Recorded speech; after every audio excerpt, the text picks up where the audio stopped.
Terve instanssi. Minä olen oskiloskooppi. Mallia Kenwood Trio CS1562A.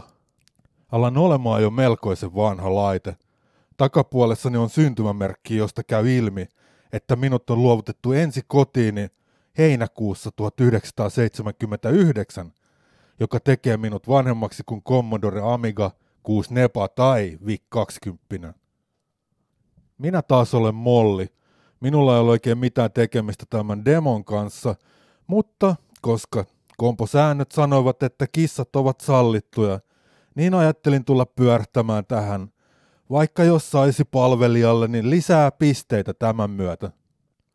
Tämä tässä on Renoise Tracker, musiikkiohjelmien aatelija.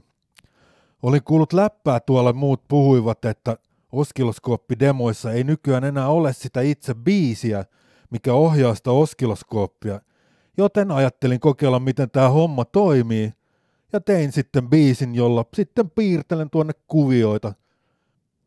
Greetingsit menee Accessionille, Chaos Radiolle sekä erityisesti Laamalle, joka lahjoitti mulle joskus vuosia sitten nämä kaikki plugit tähän laitteeseen. Täältä mun ikuisuusprojektia varten, tää on taas yksi näitä projekteja, mitkä sitten suoritetaan joskus ja nyt oli se aika. Mutta sitten itse asiaa, en tiedä miten saa nauhoitettua, tämän pitää varmaan kameralla toi kuvata pimeällä tossa noin, mutta tämän demon nimi on Spiral Life, vähän niin kuin visioin tollasta spiraalin elämää. Hit the road, Jack.